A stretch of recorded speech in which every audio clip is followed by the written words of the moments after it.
What I want to do is get down this little bar.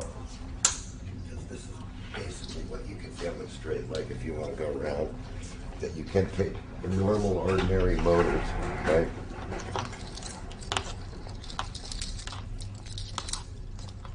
We'll show you this. You were asking questions about this light.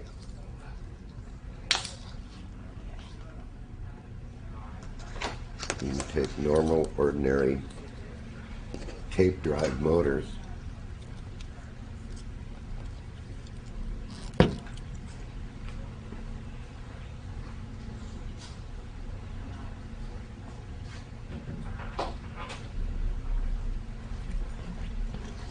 And you were asking about the radiant energy, so you can demonstrate the radiant energy. Can you start it up again, John?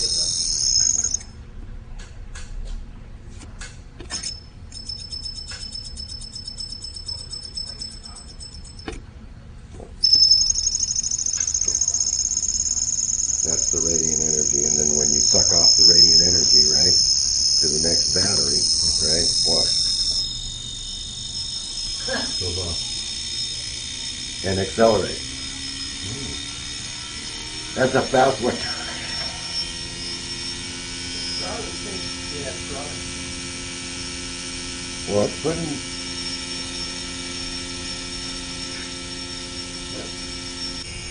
So here.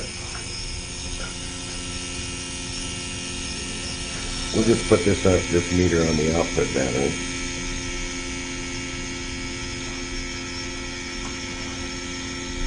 Now let's turn it off.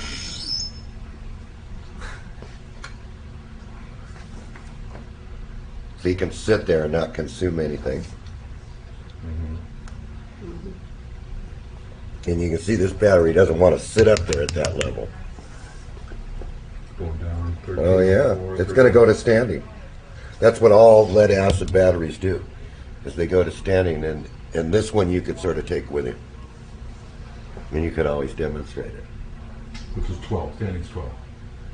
Yeah, this is 12 volt, and actually what I'll do is I'll hook it all up when you're ready to do what you're going to do. We'll put the right cables on it and everything, so, and you'll buy your 2 batteries or whatever you're going to do. Right. But here, now, so we'll start this again, and we don't want to hurt this meter, so we're going to take this off here. And you can see the radiant energy there. And we'll show you that the battery's still right there. 13 Yeah, that's, now watch, we're going to give the radiant energy to the battery.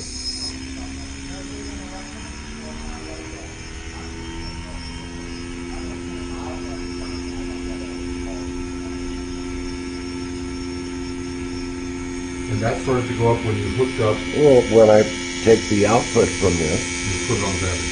yeah, well that's what you want to do. You want to charge the second battery. You want to be able to use this power. So basically, this battery runs this motor. Triggers it. Triggers it. Right. And the circuitry will pulse, trigger the radiant energy. And it goes there. That goes in there. Well, yeah, see, look, it's, So the net result. so let's turn it off and watch it get out. And you can see there's no battery feed here at all. There's no generation. Oh wow. That's just the standing voltage of that battery now, which is not decaying. Is this decaying? No, this is keeping going, right? No, that's No, okay. it's not. That's decaying. Yeah. But there's no generation action. Right. It's not a generator. Oh, I see. So you're as at soon as stop. you stop this, yeah.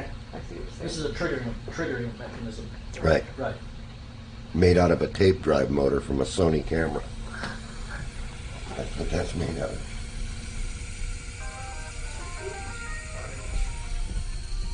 Okay, so you can see that there's no generator action because it's coasting to a stop. Right. Right. That's kind of weird, isn't it, Tony? Because if I take and I short Yeah. this out, it's going to go whoop, Yeah. stop. Yeah. Yeah. So it's totally got all those fields canceled out. Is that a modified motor or a stock motor? No, it's stock. You didn't build it, you just took the motor and Just took the motor and put that took off the shield and everything, and said, okay, we'll put our circuit here, and it'll do it. Oh, interesting. So you can just take an off-the-shelf motor and do that. That is fascinating. That's what that shows. So now you can see nothing's going to change here when I hook it up. So nothing's leaking from that battery to this battery. See? It's not doing that at all. So it is the motor that makes the difference. Well, it's the triggering mechanism. Now watch. Let's look at the rating again. That's indicated by these two neon lights. The high voltage thing. Put your finger there. Grab onto these two. There's an alarm. And you put this on there, you can see that battery's there. Right? Watch.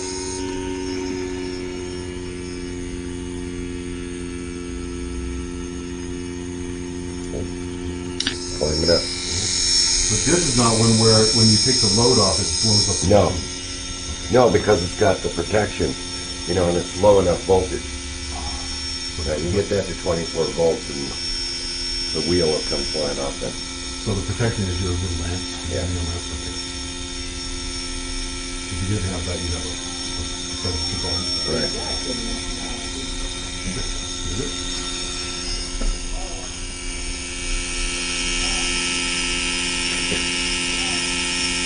That is a standard off the shelf. It's what they throw out in the garbage. You know, now we got a battery, probably not a very good battery over here. Something that's even bigger than this battery, right? And you can see, we'll just hook it to this battery. See this battery,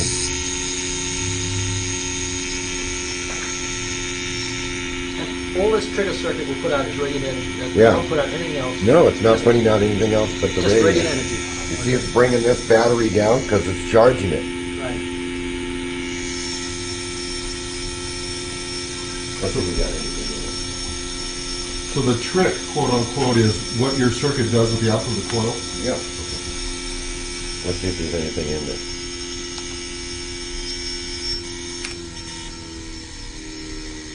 Nothing in this battery. See, but it's trying to adjust to this load. Hear it? Yeah. So if we take this,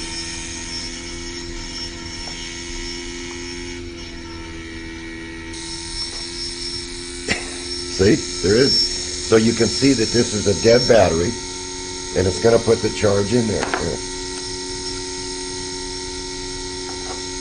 Now watch.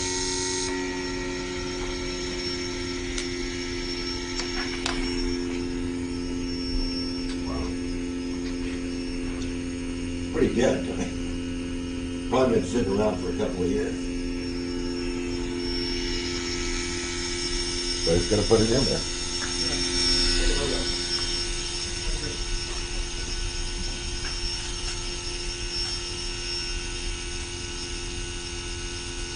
Of course, this one's a good one. Pretty sure this is a good one. Yep. But it's just the idea, see?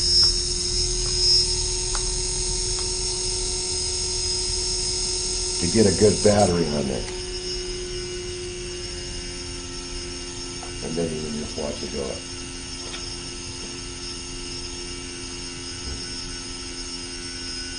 When you had that bigger light bulb plugged in and you took it away and it lightened up and you put it down because the light came on again. Is that Yeah, this post here, see?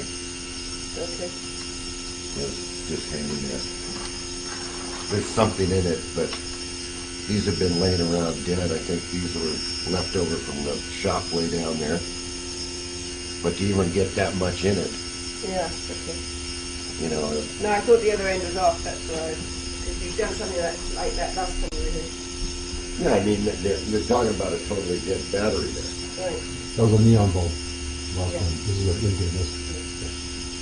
Yeah, to even light that light to have anything in this battery. Yeah.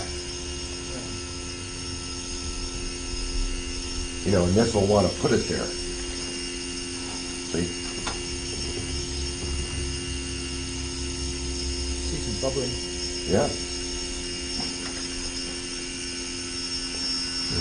Yeah, cold boil. So take it back over here. This one's got 15 volts in it. And just see the radiant?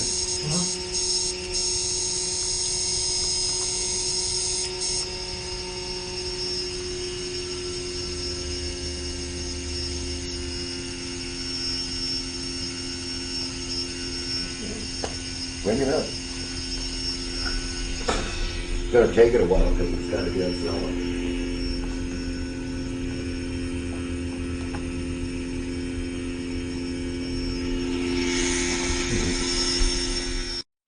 Okay, we're looking at a brushless motor, and one of my visits to this shop here, John had made this brushless motor here, so I replicated this exactly. I don't have mine here, but we have a dual SSG circuit here. SSG is what? Simplified School Girl motor. And so what John did is he took a conventional motor, brushless motor, out of the tape motor, and took out the circuitry, which is on top here, and just used the coils and the magnet as a motor, and was able to charge batteries while he was powering the motor. So this motor is out of a what? Tape motor? What do you mean by a tape motor? It's out of a tape editing machine Okay. from NBC. It's a capstan motor. Okay. So this is a little bit more powerful one than these fans. So I took this home and I played around with it, or I made my own at home. Played around with it for about 6 months or so, and then I got the idea. Well, I'll just try one of these, conventional fans because it's the same kind of motor. So I started off with a really small one that you'd find on a computer, maybe 2.5 inches, and that was, interesting. I got some interesting results from that. So this was a little bit bigger one, about 4.5 inches. It's just a Radio Shack, almost 4-watt fan here. I just built this one the other day.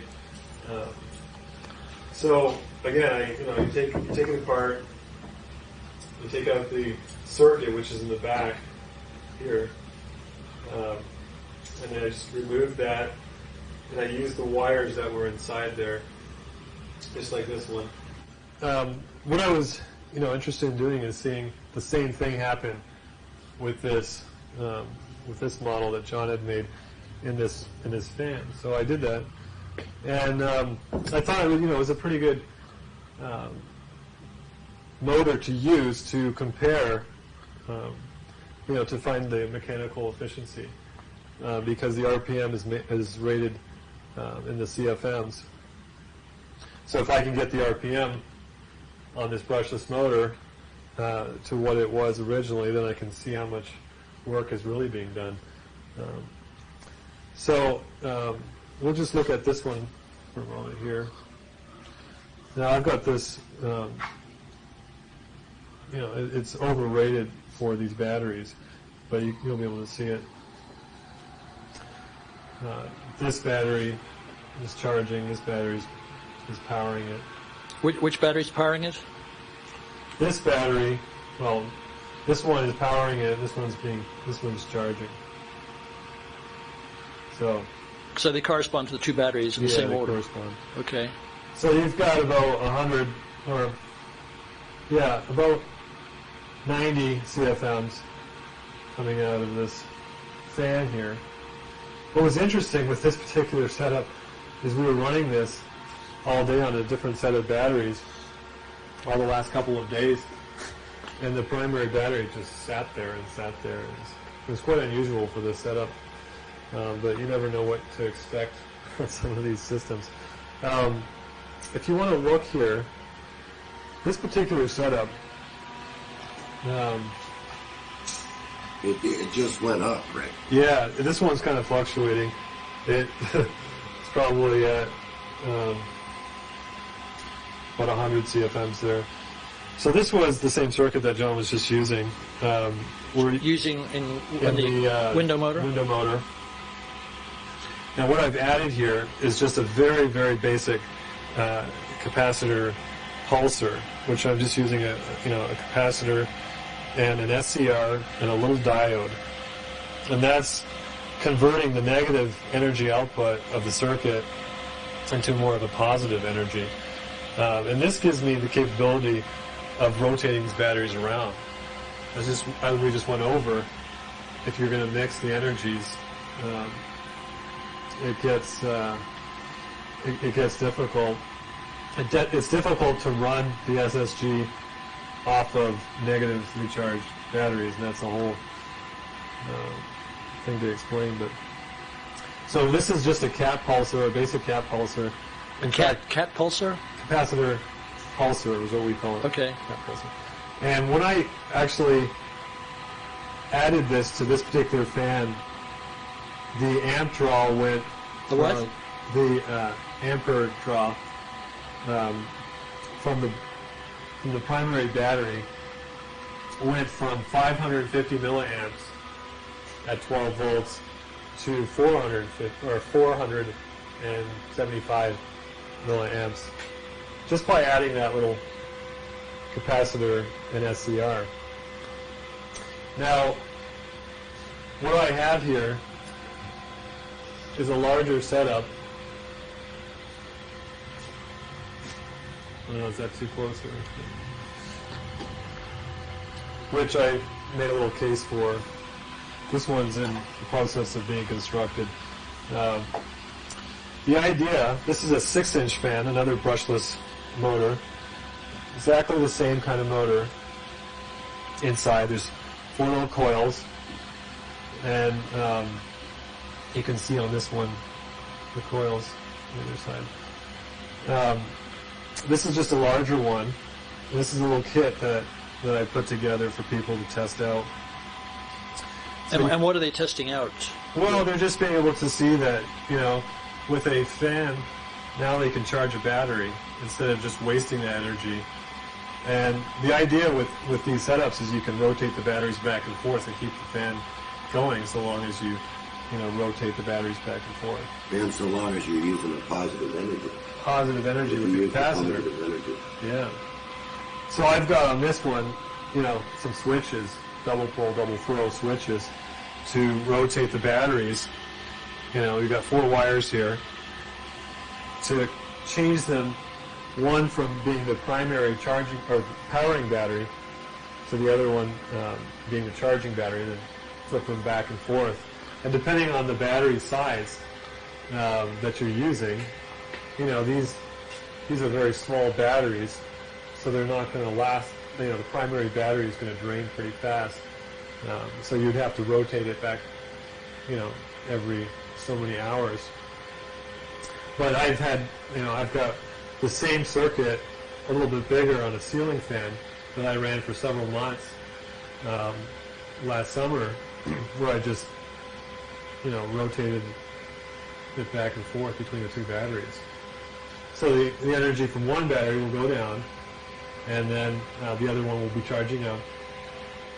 And then, when it goes down low enough, you just flip the switch, and it'll just keep on going. Now, one of the things that, I don't know if John's mentioned today, but you want to give the battery some rest. So in this system, it would be better to actually stop the system for a little bit, give it some rest, and then flip it and rotate it, and then, or maybe have another battery bank. So here's another thing that's very interesting. I'm going to put a little bit of, load on this. And of course, if you look at the voltmeters, you find that the primary battery that's powering the system will draw less. The primary battery being which? That one, okay. Right, you load it up and it takes less power. Now, on a conventional motor, it would be the opposite, where it would take more energy, it being under a more greater load.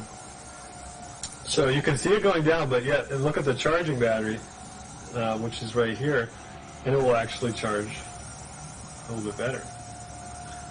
Now, there is a sort of a mechanical sweet spot that I found with this particular brushless motor conversion, and that is almost to the point of stopping it. And that's just, that's just an interesting thing to look at and experiment. So you've released the load now. And see that the rate of charge is slowed down a little bit. And it takes a little bit more to power. It just went into resonance, yeah. Yeah, you can hear it. If I had an amp meter, which I do in the other room, to watch that, it would shift. You would see the amps go, it goes through about 2 or 3 shifts. Right. We saw that on the previous filming with John. You could see that. Yeah, with that larger motor over there. Yeah. So we have, you can do this with any brushless motor. It's what I like to do on this one is I put a little reflective tape here, and I use a tachometer to measure the RPM. And what I've done is have one that's unmodified and just run it, at the 12 volts, or this one's a 24 volt system. And, monitor the RPMs for the given amount of energy that it takes to run the fan. And then compare that to this fan that has been converted. And try and match at least the RPM for the power ratio. But then, at the same time, charge another battery. Or several batteries, which I've been able to do. Now, one thing to note about this, just like in the regular monopole motor, is that the wire inside gives you different kinds of results. This one is the exact identical fan that I got at Radio Shack. And this one is a thinner gauge wire, and it is actually more efficient than this one. But this one only gives me a certain amount of power. So that, if you want to have a really efficient system, you can go with a smaller gauge wire to a certain extent. But if you want to have more airflow here with this size of a fan, then you're going to have to go with some higher gauge wire. So we were just doing some experiments trying to match it in the way that I was talking about it, trying to get the RPM exactly the same as the unmodified motor for the same amount of wattage, which is 3.84 in this particular fan. So it just takes a little bit of time to figure out which gauge wire will work to do that kind of thing. And there is if you want more power on these fans, you can sacrifice some of the charging. That's what I've found. So I tend to be a guy, I used to be a mechanic, I like torque, I like power. So I tend to push them pretty hard. But it's not always the best kind of charging, unless I load it down like this. And then you can see it's starting to go up.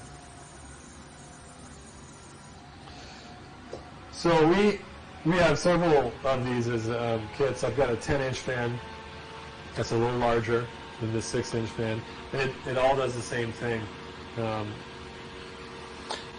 And so you sell these for experimenters to... Yeah, what happened was we have a little kit that is just a basic monopole, as we just saw in the film, where, there's a coil and a basic circuit and instructions on how to put it together. But people were complaining, well, I don't want to make a big wheel, and I don't have the... So we thought about putting together a little kit that had all the parts in it, and it was, professionally machined, and it gave a direct comparison to the motor, so you knew exactly the difference. Because people were saying, well, there's no real mechanical power in this. Oh, I mean, it's not really meant as a motor, it's more as a mechanical oscillator, as in the patent.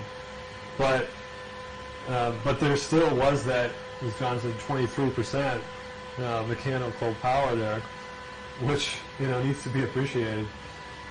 So I've made about 140 different monopole SSG schoolgirl setups over the last 3 years, and just experimented with different kinds of arrangements.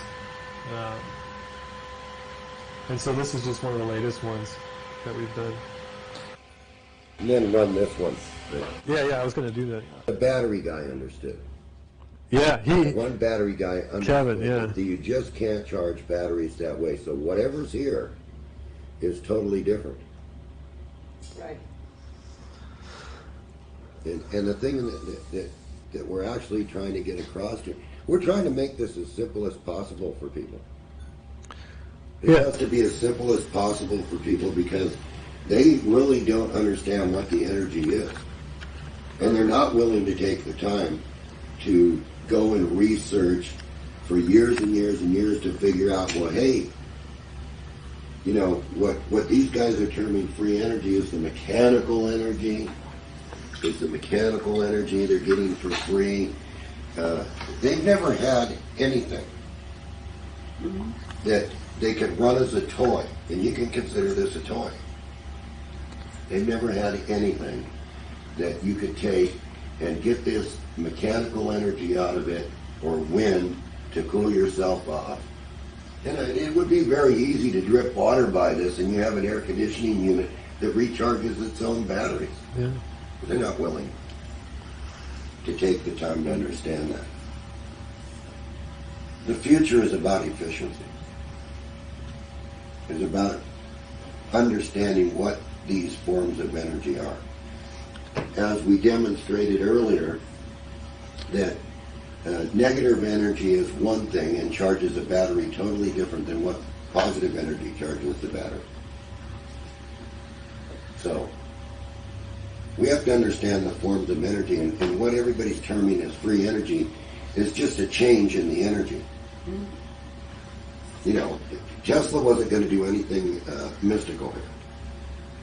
And I would imagine the government isn't going to want general information known either. They'd want to, proprietize it in some way. The government has not indoctrinated the people into being efficient about anything. It's all politics. It's all what can we hide, what can we take away, how much can we control these people, what kind of a slave do you have to be to run this government? Yeah. It's very simple. You go to work, you give them 60% of your paycheck, even more. Because when you go to the store for food, you're paying taxes on the food, you're paying taxes here, you're paying taxes there. Pretty soon, you know what you're left? You're left with about 2% of your income. You start raising the fuel costs, and you create a debtor nation. You create a society of slaves. They don't have anything. They're not going to do very good work. They haven't figured that out yet. Okay, you're going to get half-assed work, and that's just plain and simple. That's what you're going to get. You're not going to get anybody that's worth a crap. And the reason that there is not an efficient motor out there that draws its energy from the ambient surrounding is because you have people that are feckless. Okay, we've sort of broken through, and we've touched the first and second base of this operation. Tony spent a good deal of time filming people that supposedly, mysteriously make this witchcraft work. See, to a normal engineer, this is witchcraft. This is something he wouldn't do. It's not in his textbook.